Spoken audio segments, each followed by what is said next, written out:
তোরা আমি একটা নতুন রেসিপি নিয়ে এলাম আপনাদের সামনে।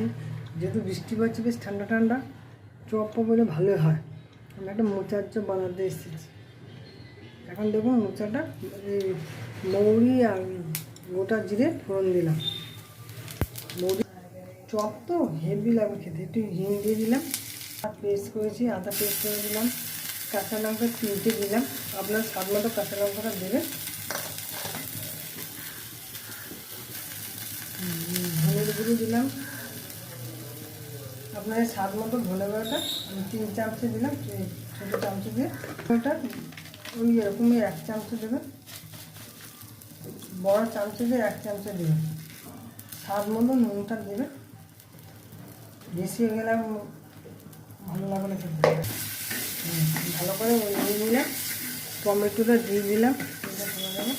টমেটোটা পেস্টে ছোটো করে কেটেছি, এটাকে দিয়ে দিলাম।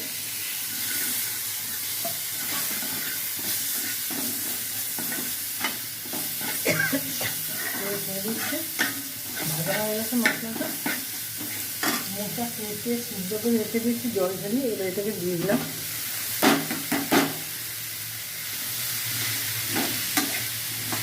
আপনার বন্ধুরা করে খাবেন, এই আমাকে কমেন্ট সাবস্ক্রাইব লাইক শেয়ার করে দেবেন।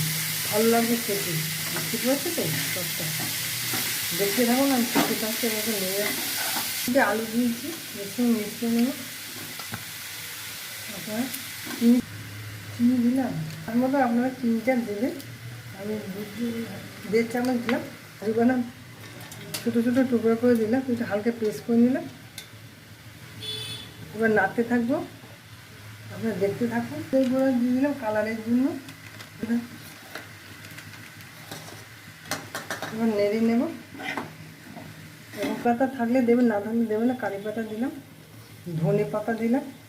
এবার নেড়ে তরকারিটা করে গরম মশলা দিয়ে দিলাম, দিয়ে তরকারিটা নামিয়ে আপনার দেখাবো।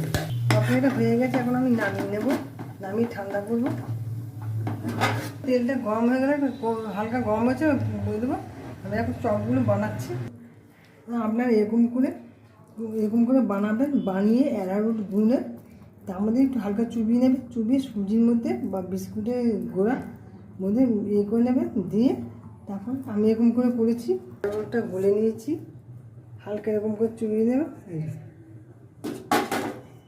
মধ্যে করে দিবেন। দিয়ে এবার হালকা তেলের মধ্যে দেবেন, আস্তে আস্তে দিয়ে দেবেন, দিয়ে লাল লাল করে ভেজে নেবেন। ভাজা হয়ে গেছে, আপনার নামিয়ে পরিবেশন করে খেয়ে নেবেন সস বা কিছু দিয়ে।